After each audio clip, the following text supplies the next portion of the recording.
स्वागत है बच्चों आपके अपने YouTube चैनल गणित शिक्षा का। आज हम पढ़ेंगे pair of linear equation in two variable.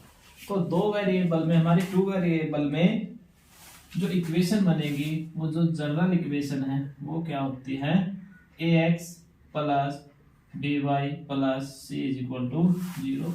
To variable की यहाँ पर ये बात कर रहा है, तो टू वेरिएबल क्या है, x और y। टू वेरिएबल क्या है मेरे पास, x और y है। c यहाँ पर क्या है हमारे पास, कांस्टेंट टर्म है, ये कांस्टेंट टर्म है। अब ये कह रहा है पेयर ऑफ लीनियर इक्वेशन की बात, तो दो इक्वेशन बनेगी हमारे पास। कौन कौन सी बनेगी, a1x plus b1y plus c1 is equal to 0। दूसरी हमारी इक्वेशन हम लेके चलते हैं a2x plus b2y plus c2 is equal to 0। अब देखो हमारा जो ये है लीनियर इक्वेशन है, क्या है, लीनियर इक्वेशन है। लीनियर इक्वेशन है तो ग्राफ, एक लाइन का ग्राफ कैसा आएगा, सीधा आएगा, लीनियर आएगा। जब ये दोनों लाइनें मिलके ग्राफ बनाएगी तो क्या क्या पॉसिबल केस हो सकते हैं। पहला पॉसिबल केस क्या हो सकता है कि दोनों लाइनों का ग्राफ क्या हो जाए, इंटरसेक्ट करे। क्या करे, इंटरसेक्ट, इंटरसेक्ट कर सकता है। दूसरा ग्राफ किस प्रकार का बन सकता है, दूसरा ग्राफ हमारा बन सकता है कि दोनों लाइन पैरेलल आ जाए, हमारी क्या आ जाए, पैरेलल आ जाए। ठीक है। तीसरा केस हमारा क्या बन सकता है कि दोनों का ही ग्राफ हमारे क्या हो जाए, कोइंसिडेंट हो जाए, एक दूसरे के ऊपर आए। इस लाइन का ग्राफ भी इसके ऊपर और इस लाइन का ग्राफ भी यही है। तो ये लाइन कैसी होती है हमारे पास, कोइंसिडेंट, क्या होती है, कोइंसिडेंट लाइन है ये। ठीक है। इंटरसेक्टिंग लाइन होगा हमारा प्रतिच्छेदी, प्रतिच्छेदी रेखाएं हैं ये। पैरेलल होगा हमारे पास समांतर रेखाएं, क्या होगा, समांतर रेखाएं। ये होगा हमारे पास समपाती, ये रेखाएं किस प्रकार की होगी, समपाती। तो हमारे जो पेयर ऑफ लीनियर इक्वेशन है, दोनों इक्वेशन मिलके कितने प्रकार के ग्राफ बना सकती हैं, हमारे तीन प्रकार के ग्राफ बनेंगे। एक तो इंटरसेक्टिंग लाइन होगी, पैरेलल लाइन होगी और समपाती होगी। ठीक है।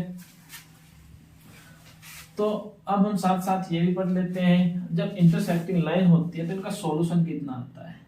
हम सॉल्यूशन की बात करें, सॉल्यूशन का मतलब होगा x और y के हम कितने मान निकाल सकते हैं। जब इंटरसेक्टिंग लाइन होगी तो मान के चलो एक ग्राफ हम एक पहले इससे यहाँ पे समझ लेते हैं। ये हमारा x एक्सिस हो जाएगा और ये हमारा y एक्सिस हो जाएगा। ठीक है। मान के चलो ये ग्राफ इस प्रकार से यहाँ का है। पहला ग्राफ हम लेके चल रहे हैं, ये दोनों लाइनों का ग्राफ ये आ जाए। ये x एक्सिस पे, x इसकी सीध में होगी। ठीक है। यहाँ पर किसकी सीध में होगी, y की सीध में होगी। तो जो ये पॉइंट होगा, मान के चलो यहाँ पे हमारा x मान दे रहा है और यहाँ पे y मान दे रहा है, तो कितने सॉल्यूशन आया है, तो x का हमारा एक मान आया और y का भी एक मान आया। तो x के यहाँ कुछ भी वैल्यू हो सकती है ग्राफ के हिसाब से, 2 3 4 5 6, y की भी इस प्रकार से जब हम ग्राफ प्लॉट करेंगे उसके हिसाब से वैल्यू आएगी। तो यहाँ पे हम और क्या और सॉल्यूशन निकाल सकते हैं। यहाँ पर ये दोनों रेखाएं काटने का, इधर भी नहीं काट रही है तो एक ही जगह यहाँ प्रतिच्छेद कर रही है, तो सॉल्यूशन भी कितना आएगा, एक आएगा। जब इंटरसेक्टिंग लाइन होगी तो सॉल्यूशन कितना होगा हमारे पास, वन सॉल्यूशन होगा, यूनिक सॉल्यूशन होगा। जब पैरेलल लाइन की बात करेंगे, पैरेलल लाइन की बात करेंगे तो ये दोनों रेखाएं कहीं पे भी एक दूसरे को इंटरसेक्ट नहीं कर रही है ना, तो हम x का मान निकाल सकते हैं और ना ही हम y का मान निकाल सकते हैं। तो इसमें हमारा आएगा नो सॉल्यूशन। क्या आ जाएगा, नो सॉल्यूशन, कोई भी सॉल्यूशन नहीं होगा। जब हम इस लाइन की बात करेंगे तो मान के चलो हर पॉइंट पे x का, जैसे ये ग्राफ है हमारा, इस पे ग्राफ अगर हम समपाती का बनाएंगे, मान के चलो यही ग्राफ आ जाता है, तो इस लाइन का ग्राफ ये है, इस लाइन का ग्राफ भी इसी के ऊपर आ जाता है। अब एक पॉइंट लेके चलेंगे हम, इस पॉइंट पे x का मान होगा कुछ ना कुछ, इस पॉइंट पे भी x का मान होगा कुछ ना कुछ, यहाँ पे भी हम x की वैल्यू मिलेगी, x और y की, यहाँ पे भी x की वैल्यू, यहाँ पे भी x और y की वैल्यू, यहाँ पे भी x और y की वैल्यू। तो कितने सॉल्यूशन होंगे इसके, देखते ही ग्राफ से पता चल रहा है मैनी सॉल्यूशन बनेंगे, क्योंकि लाइन तो चलती जाएगी, बहुत लंबी चली जाएगी। तो हमारे सॉल्यूशन भी x और y के कितने होंगे, बहुत ज्यादा होंगे। तो हमारे आ जाएगा ये मैनी सॉल्यूशन। क्या आ जाएगा, मैनी सॉल्यूशन। ठीक है। अब हमने तो ग्राफिकली देख लिया कि ग्राफ से अगर हम कोई भी ग्राफ देखेंगे तो ग्राफ देखते ही हमें पता लग जाएगा कि सॉल्यूशन कितने आ रहे हैं। ठीक है, अगर ग्राफ भी आपको पेपर में मिलता है तो ग्राफ देखते ही पता लग जाएगा सॉल्यूशन इनके कितने आएंगे। अब क्वेश्चन ये आता है, अगर हमें ग्राफ ना दिया हो, दोनों दो इक्वेशन दे दी जाती है और पूछते हैं कि ग्राफ बताओ। पेपर में क्वेश्चन आते भी हैं, डायरेक्ट इन्हीं दोनों इक्वेशन से क्वेश्चन आते हैं। पहला जो केस बनेगा विदाउट ग्राफ, जब हम सॉल्यूशन बताएंगे तो हम पहली इक्वेशन से इनके कोफिशिएंट उठाएंगे, a1 b1 c1 a2 b2 और c2। इनका क्या निकालेंगे, रेशियो। a1 का a2 के साथ क्या रेशियो आएगा, तो a1 अपॉन a2। इसमें b1 और b2 का रेशियो निकाल लेंगे। अगर इन दोनों का रेशियो हम निकालते हैं और दोनों के रेशियो हमारे अनइक्वल आ जाते हैं, तो इस कंडीशन में तो जो हमारी लाइन होगी, ये लाइन और ये लाइन क्या करेंगे, प्रतिच्छेद करेंगे। क्या करेंगे, प्रतिच्छेद करेंगे। तो ये रेखाएं कैसी होगी, प्रतिच्छेद होगी, तो मतलब इंटरसेक्टिंग लाइन होगी। क्या होगी, इंटरसेक्ट करेगी। ठीक है, इंटरसेक्ट करेगी। तो इसका ग्राफ जो आएगा, ग्राफ की बात करेंगे तो इसका ग्राफ कैसा होगा, एक सॉल्यूशन होगा। इसका सॉल्यूशन कितना आएगा, हमारा ग्राफ हमारा इंटरसेक्टिंग होगा। सॉल्यूशन की बात करेंगे यहाँ पर, सॉल्यूशन कितना आएगा, तो सॉल्यूशन आएगा इसका यूनिक। ठीक है, सॉल्यूशन कैसा आएगा, यूनिक। यूनिक का मतलब होगा हमारे पास एक हल। कितना होगा, एक हल होगा। ठीक है, अब तीसरा इसका बराबर आए ना आए कोई फर्क नहीं पड़ता। दूसरा पॉसिबल केस क्या हो सकता है, a1 अपॉन a2 बराबर b1 अपॉन b2 के भी आ जाता है। इनका रेशियो आपस में इक्वल आ जाता है। फिर हम c1 का c2 के साथ चेक करेंगे तो c1 और c2 का भी रेशियो इनके इक्वल आ जाता है। तो इस कंडीशन में जो इसका ग्राफ आएगा, जो इसका जो लाइन आएंगे, ये क्या होंगे, आपस में समपाती होगी। क्या होगी, समपाती होगी। समपाती का मतलब होगा कोइंसिडेंट। ठीक है, कोइंसिडेंट होगा तो उसका सॉल्यूशन कितना आएगा, मैनी सॉल्यूशन। ठीक है, तो इसका होगा many solution, infinite solution. Many solution क्या बोल सकते हैं, इनफाइनाइट सॉल्यूशन, यानी कि अनेक हल। क्या आएगा, अनेक हल आएगा हमारे पास, अनेक हल आएगा। ठीक है, तीसरा केस हमारे पास क्या बन सकता है कि a1 और अपॉन a2 का रेशियो, b1 अपॉन b2 का रेशियो क्या आ रहा है, ये दोनों रेशियो इक्वल आ रहे हैं। पर लेकिन जो तीसरा रेशियो है वो c1 अपॉन c2 के नहीं आ रहा है। तो इस कंडीशन में इसका जो ग्राफ जाएगा वो कैसा होगा, जो रेखाएं होंगी वे क्या जाएंगी, पैरेलल जाएगी, समांतर। क्या जाएगी, समांतर जाएगी, पैरेलल। ठीक है, तो इसका हमारा सॉल्यूशन क्या होगा, नो सॉल्यूशन। क्या होगा, नो सॉल्यूशन, कोई भी हल नहीं है, कोई हल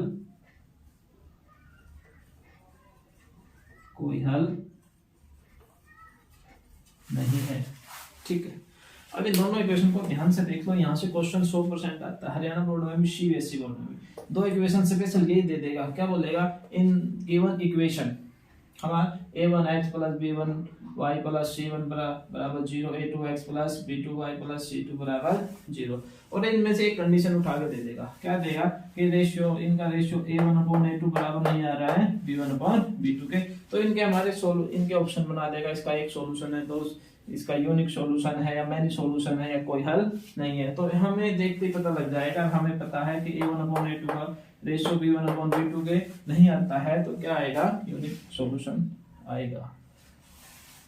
ठीक है, अगर रेशियो हमारे तीनों रेशियो इक्वल आ जाते हैं तो क्या होगा, हमारी जो ग्राफ बनेगा वो कैसा बनेगा, संपाती बनेगा। संपाती बनेगा तो उसके मैनी सॉल्यूशन होंगे, अनेक हल होंगे। तो a1 अपॉन a2 बराबर b1 अपॉन b2 बराबर c1 अपॉन c2। अगर लास्ट का रेशियो इक्वल नहीं आता है तो वो हमारा होगा समांतर, यानी कि पैरेलल। तो उसका ग्राफ आएगा हमारा समांतर। और सॉल्यूशन कैसा होगा, नो सॉल्यूशन है, कोई हल नहीं होगा। हम इनको और एग्जांपल से भी समझ सकते हैं।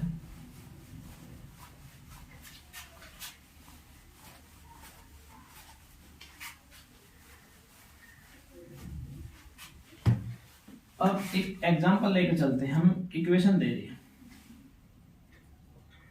क्या इक्वेशन दे रही है? हमें इक्वेशन दी है 5x माइनस 4y प्लस के 8 इज इक्वल टू 0, और दूसरी इक्वेशन दे देता है 7x plus 6y minus 9 is equal to 0, और पूछ रहा है इसका सॉल्यूशन बताइए। तो इसका सॉल्यूशन निकालने के लिए हम क्या निकालेंगे? रेशियो निकालेंगे। अब इसको हम इससे कंपेयर करेंगे, इस इक्वेशन को इससे कंपेयर करेंगे। तो यहाँ पे जो a1 है वो x का कोएफिशिएंट है, तो यहाँ पे x का कोएफिशिएंट क्या है? a1। x का कोएफिशिएंट यहाँ पर कितना मेरे पास 5 है। हमें रेशियो किसके साथ निकालना है? इसके साथ। तो यहाँ पे a2 x का कोएफिशिएंट है, यहाँ पे इसका कोएफिशिएंट कितना है? 7 है। तो a2 इज इक्वल टू, तो a1 अपॉन a2 कितना आ जाएगा? 5/7। इसी प्रकार से हम b1 अपॉन b2 निकाल लेंगे। इसको इससे कंपेयर करेंगे तो b1 का मान कितना आ रहा है? 4 आ रहा है, ठीक है।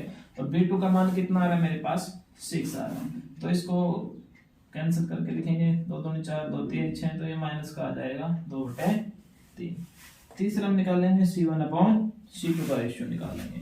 तो c1 यहाँ पर कितना मेरे पास 8 है, और यहाँ पे c2 कितना है? 9 है। तो हम देखेंगे यहाँ पर 5/7 है, ये माइनस का 2/3 है, ये हमारा 8 अपॉन यानी कि 8/-9। तो तीनों रेशियो क्या है? अनइक्वल है। तो ये हमारा a1 अपॉन a2 बराबर नहीं आया है b1 अपॉन b2 के, और c1 अपॉन c2 भी इसके बराबर नहीं आया है। जब दो हमारे पहले दो बराबर नहीं होते हैं तो उसी कंडीशन में हम बोल देंगे कि इसका जो सॉल्यूशन होगा कैसा होगा? एक सॉल्यूशन होगा, एक हल। क्या होगा? एक हल होगा। क्यों होगा एक हल? क्योंकि ये एक दूसरे को एक बिंदु पर काटेगी कहीं ना कहीं। ये तो ये लाइन कैसी है आपस में? इंटरसेक्टिंग लाइन है, ठीक है। दूसरा एग्जांपल हम और भी ले सकते हैं। समझ में आया बच्चों? वीडियो को पॉज करो, समझ में ना आया तो दोबारा पीछे से बैक करो और देखो, ठीक है। दूसरा एग्जांपल हम ले लेते हैं 9x plus 3y plus 12 is equal to 0। ये हो जाएगा हमारे पास 18x प्लस 6y प्लस में 24 इज इक्वल टू 0, और पूछ रहा है कि इसका सॉल्यूशन बताइए कैसा होगा। तो सॉल्यूशन इसमें इस केस में भी हम क्या निकालेंगे? रेशियो निकालेंगे, सॉरी। तो a1 अपॉन a2, तो a1 यहाँ पे कितना हमारे पास 9 है, a2 कितना है 18 है। क्वेश्चन करने के लिए इस इक्वेशन को इसके नीचे लिख लो। तो a1 अपॉन a2 होगा, इसके बटे ये कर दो, ठीक है। तो ये 9 कम 9 9 2 18, ये आ जाएगा 1/2, और b1 अपॉन b2 निकालेंगे तो कितना आ जाएगा? 3/6 आ जाएगा। तो कट के ये भी कितना आ जाएगा मेरे पास? 1/2। अब हम c1 अपॉन c2 भी निकालेंगे। तो c1 हमारे पास कितना है? 12 है, और c2 कितना है मेरे पास? 24 है। तो ये हमारा 2 पे कट जाएगा, ये कितना आएगा? 1/2। अब हम दोनों चेक करेंगे, a1 अपॉन a2 बराबर b1 अपॉन b2 बराबर c1 अपॉन c2। देखो कितना आ रहा है? 1/2 1/2 1/2। सभी क्या आंसर कितना आ रहा है? 1/2। तो मैं इसका आंसर भी 1/2 है, इसका आंसर भी 1/2 है, इसका आंसर भी 1/2 है। तो इसका कैसा सॉल्यूशन होगा? तो इसकी जो रेखाएं होंगी आपस में क्या होंगी? समपाती होंगी। क्या होगी? समपाती होंगी, कोइंसिडेंट। रेखाएं कैसी होगी? कोइंसिडेंट होगी। हल की बात करें, इनकी सॉल्यूशन की बात करेंगे तो कितना होंगे? अनेक हल होगा। क्या होगा? अनेक हल, मैनी सॉल्यूशन, ठीक है, ठीक है। तो आपके एक नंबर के यहाँ से ऑप्शन टाइप क्वेश्चन बनेंगे, और क्वेश्चन हमारे इसमें और भी आ सकते हैं। के क्वेश्चन पूछता है ये। अब इसी प्रकार से मैं यहाँ पे क्या कर दूं? यहाँ पे के लगा देता हूँ। क्या लगा देता हूँ? के, ठीक है। और अब किस प्रकार से क्वेश्चन ये पूछेगा, ध्यान से देखो। आपको के का मान पूछ सकता है, के का मान बताइए क्या होगा, और क्या कहेगा? दो इक्वेशन दिए हैं, इसमें के का मान बताइए, और क्या कहेगा कि दोनों इक्वेशन का जो हल है, सॉल्यूशन है, वो कैसा है? अनेक हल है, ठीक है। तो हम यहाँ से इसको कंपेयर करेंगे तो हमारा ये आ जाएगा a1 अपॉन a2, यानी कि 18 की जगह क्या लिख देंगे? फिर यहाँ k लिख देंगे, तो यहाँ आ जाएगा 1/k। अब इसका मान क्या होगा? 1/2 है, इसका भी 1/2 है, ठीक है। अब हम क्या करेंगे, हमें पता है हमारा A1 मान अपॉन A2 किसके बराबर है, B1 अपॉन B2 के बराबर है। मैंने सॉल्यूशंस की कंडीशन तो यही होती है ना, तो हम कंडीशन लिखेंगे। तो A1 अपॉन A2 का मान हमारे पास 1/k आया है, और B1 अपॉन B2 मेरे पास कितना आ रहा है, 1/2 आया है। तो ये 1/2, तो k कितना हो जाएगा, जब हमारे पास यहाँ पे मल्टीप्लाई करेंगे या नीचे से हमें पता लग जाएगा k = 2। तो आपको क्वेश्चन भी पूछ सकता है, k की मान पूछ सकता है, ठीक है। इसी का हम तीसरा सॉल्यूशन और चेक करेंगे। दो इक्वेशन आपको मिलेंगी, उसमें सॉल्यूशन पूछेगा। नेक्स्ट इक्वेशन है हमारे पास 6x - 3y + 10 = 0। ये हो जाएगा 2x - y - k 9 = 0। प्लस भी कर सकते हैं, कोई फर्क नहीं पड़ेगा। दोबारा से दो इक्वेशन देगा और क्या पूछेगा, इनका हल बताइए कैसा हल है। तो हमें पूरा सॉल्यूशन करने की जरूरत नहीं है, हम रेशियो से पता लग जाएगा। यहाँ भी हम A1 अपॉन A2, तो ये हमारे आ जाएगा 6/2 कट के आ जाएगा 3। ये हमारा B1 अपॉन B2, B1 कितना है 3 है, और B2 कितना मेरे पास, यहाँ पे कोएफिशिएंट देखो, देखने से आपको पता नहीं लगेगा कि यहाँ पे मतलब यहाँ पे तो 2 है, यहाँ 6 है, यहाँ 3 है, तो यहाँ कौन मल्टीप्लाई कर रहा है। तो -1 मल्टीप्लाई करेगा y के साथ, तो -y आएगा। तो यहाँ पे B2 का मान कितना होगा, -1, माइनस से माइनस हो जाएगा। तो ये कितना आ रहा है, 3 आ रहा है, ठीक है। अब ध्यान से देखो C1 अपॉन C2 का मान निकालो। तो C1 हमारे पास कितना है, 10 है, और C2 हमारे पास कितना है, 9 है। ये दोनों वैल्यू तो इक्वल आ रही है, पर ये क्या है, अनइक्वल है। तो हम जब लिखेंगे तो A1 अपॉन A2 बराबर आ रहा है किसके, B1 अपॉन B2 के। A1 अपॉन A2 इक्वल है B1 अपॉन B2 के, but C1 upon C2 is not is equal to A1 upon A2 B1 upon B2। तो यहाँ पे इसका जो ग्राफ आएगा, ग्राफ की बात करें, यहाँ पर जो इसका ग्राफ आएगा वो कैसा आएगा, पहले बताया था, ये कैसा आएगा, समांतर आएगा। कैसा आएगा, समांतर। समांतर का मतलब होगा पैरेलल। ग्राफ कैसा आएगा, पैरेलल आएगा, ठीक है। तो इसका हल की बात करें, हल सॉल्यूशन, अगर इसके सॉल्यूशन की बात करें तो सॉल्यूशन कितना होगा, इसका कोई भी सॉल्यूशन नहीं होगा। हम x और y का मान नहीं निकाल सकते, कोई हल नहीं है, नो सॉल्यूशन। क्या आएगा, नो सॉल्यूशन, ठीक है बच्चों। तो इस पे हमारे इस प्रकार से क्वेश्चन बनते हैं। सारे क्वेश्चन आपको बताए हैं, ध्यान से पेपर में आपको ये इक्वेशन देखनी है और किससे कंपेयर करना है, हमारा A1 upon A2, B1 upon B2, C1 upon C2। Thank you for watching. Like करें, सब्सक्राइब करें।